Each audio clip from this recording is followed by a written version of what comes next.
Welcome to Above Par. I'm your host, Kathy Hartwood.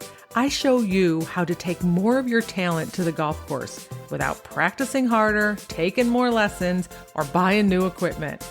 I show you how to end the frustration of underperforming so you can start playing to your potential.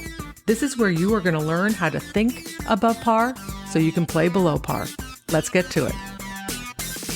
Hello, my golf friends. How are ya? I'm hoping that you had a beautiful weekend. Maybe had some big Super Bowl parties, plans.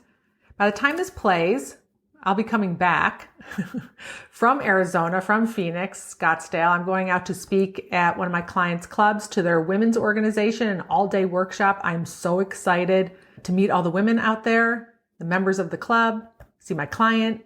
Sometimes I don't get to see my clients face to face, so I'd love to give them a hug and see them face to face. So I'm very excited to head out to Scottsdale, Arizona, and speak to the membership. I'll probably be caught in all the Super Bowl traffic leaving.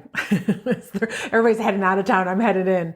But yeah, I'm very excited to get out there and speak. I'll share more about that with you next week. But today I want to talk to you about erratic rounds, whether it's your score, your final score being erratic, or within a round, certain holes being erratic. I have a lot of people who come to me asking, how do I play more consistently? I seem to always have a bunch of bogeys or blow up holes, or I can't seem to put a couple good nines together or good rounds together. I seem to be getting in my own way. How do I minimize that?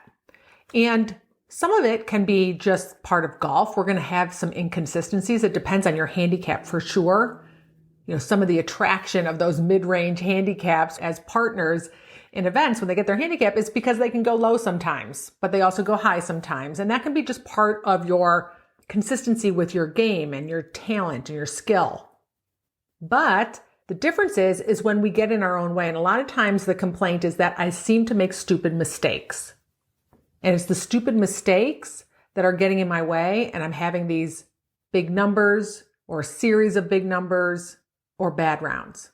So I want to talk about 3 different areas where we can have erratic rounds, something for you to focus on, to think about and be aware of that can get in the way of us being more consistent on the golf course. Okay, so the one area is where you might hit it into trouble off the tee box. You hit it into the trees, you hit it into the rough, you might hit it in the water, and it turns into a big number. And when you look back after the hole is over, you're like, God, I made so many stupid mistakes. Why did I do that? I short-sighted myself. And this is one of the things that can happen is, let's say you hit it into trouble and you're in the trees, and then your brain offers up, let's see if we can save par from here. Right? And so you try and hit a shot that you don't own. You have that urge to try and go for the pin or go for the green to try and make up shots because you hit that first shot into trouble. Right? So you hit something that isn't in your wheelhouse. Right? It's like, I'm going to hit this knockdown 5-iron slice around the tree and stop it into like the little peninsula of the green where the pin is. Right? It's like, how many times have you done that in your life? Well, never, but I'm going to try it right now. So this reminds me, I used to teach in the Nicholas Flick Golf School, Jack Nicklaus, Jim Flick, and they used to hold golf schools all across the country. And I was teaching in Pebble Beach, Spyglass. We were hosting it out there.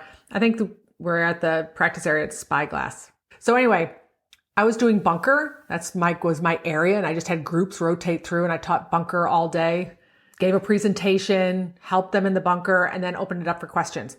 And so I asked, if anybody has any questions or want to know how to hit certain shots, just ask me. And so it was so funny. People would start asking questions. Well, how do you hit it on a downhill lie in the bunker? How do you hit it out of a plugged lie? How do you hit it from this lie? And I had this guy come up and he goes, okay, so we're behind the bunker. We're underneath the tree. We have 2 feet of green to work with. It's downhill working away from you, and you're on a downhill lie. And I have a bad left knee. Right? So I can't go on the downhill. I can't lean that way. How do you hit the shot? Right? Oh my gosh. I probably made some snarky comment because I find so much humor in that. It's an impossible shot. What he was setting us up for was like an impossible shot. Like, how do you hit that shot? And this is the part of the problem is so many of us go out on the golf course and try to hit these impossible shots that we've never practiced and we never tried. And then what's going to happen is he's going to flub it in the bunker or scull it over the bunker. And this is where it turns into big numbers.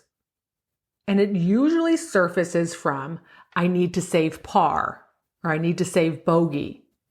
We put a little pressure on ourselves to try and hit shots that we just don't own. And then we end up making big numbers.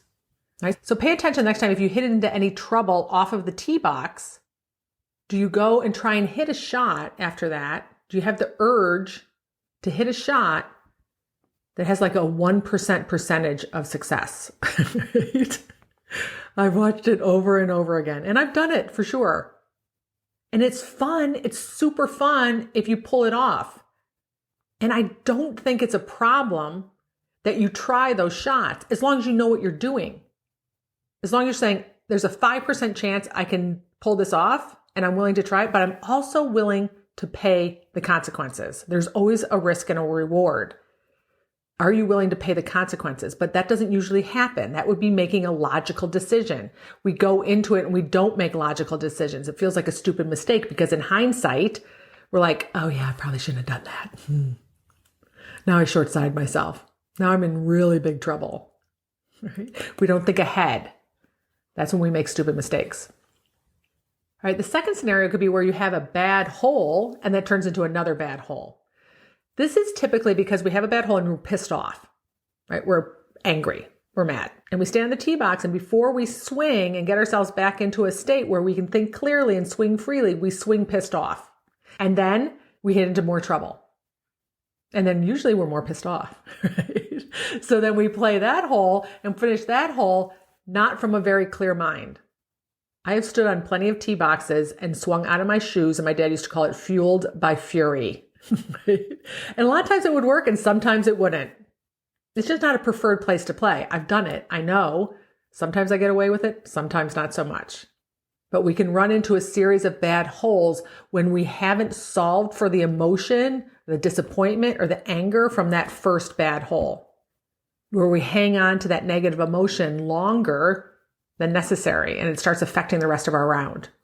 So in those moments, it's really good for you to look back and say, like, how am I feeling? What am I thinking? Am I still hanging on to that lipped out 3-footer on number 5 that pissed me off? Or am I present and focused and calm and relaxed? Anytime your mind is on the past and you're still ticked off about something that already happened that you cannot change, there is no upside. You can't change it. It already happened. We got to move forward. And sometimes we're not just pissed off. Sometimes we can be really disappointed and we hang on to that disappointment or that shame or that beating ourselves up. And that becomes a little more challenging to get past than anger. So how long do you play bummed out, feeling sorry for yourself in a negative emotion? Whereas I've described it before, we're in the basement as far as our energy level goes. It's hard to focus. It's hard to swing our best in those moments, be engaged, be present, even sometimes just wanting to play.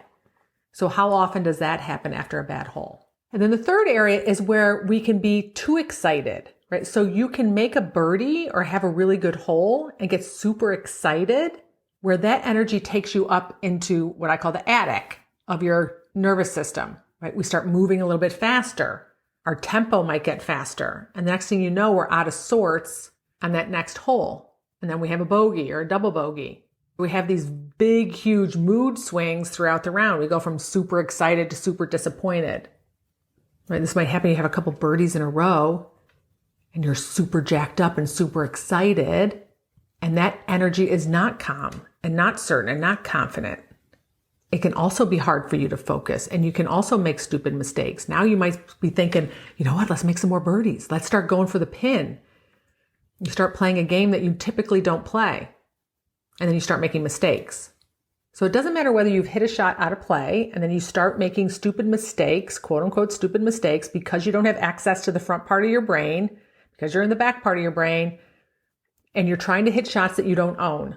And then you short side yourself or hit it into more trouble. It could be that you hit it into trouble off the tee box and then you get disappointed and you get disengaged. Like, I don't care. I'll just wait until the next hole. Let me just get out of this hole, get off of this green. Could be that you had a bad hole and you're ticked off or disappointed and you're letting it carry over to the next hole. And the next hole, it just depends on how long we keep carrying it over. Or it could be that you're just super excited and that energy doesn't work. It works against your tempo and your rhythm and your focus. So any three of these scenarios can contribute to erratic holes and erratic rounds. And your job is to start being really aware of what you do, different scenarios that you get yourself a little bit sideways. That awareness is first going to happen after you finish a round. So it's worth you evaluating, like, what went on right there? What was I thinking? What did I do? Anytime you're not focusing, you're making stupid mistakes, it's because you're in the back part of your brain. You're not in your prefrontal cortex, and you want to have some tools and some tactics to get back up to the front part of your brain in those moments so that you can think clearly, so you can make good decisions versus swinging and going, I don't even know why I swung right there. I don't even know what I was thinking. Right? So if you have those moments where you hit shots and you're like, I wasn't even thinking, I wasn't present, I wasn't focused, I don't even know why I swung, that is only because you're not up in the front part of your brain.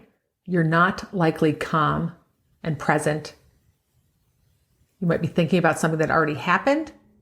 You're thinking about your score. You're worried about other people. You're beating yourself up, right? That keeps you in the back part of your brain. So you're not thinking clearly. There's nothing wrong with you if you do this. It's just your goal is to get back up to the front part of your brain over as many shots as possible. I've talked about this on lots of podcasts. Your job when you go out there and play is to hit as many shots from calm, certain, or confident, or your preferred state, whatever that is, so that you can think clearly and swing freely. So if you find moments where you're not thinking clearly, it's time to be curious and aware of what you're doing. And anytime you have anger or disappointment, frustration, shame, worry, we're going to have a hard time thinking clearly over those shots, and we might make decisions that we later regret. So erratic rounds can happen just because of the nature of the beast of the game of golf. The way that you know whether it was just golf and I was having one of those days or that you got in your own way is paying attention to patterns that you have, whether it's a series of holes, a big blow-up hole, and paying attention to what you were thinking and where you were relative to low energy or higher energy in those shots, because they're going to directly affect your decision making and how well you swing. All right, my friends. So if you have erratic rounds, just get curious. Start paying closer attention. Chances are you're going to find a pattern in there. And when you find the pattern, you're going to know where to start doing some of the work. All right, have a beautiful week, and I'll talk to you next Wednesday.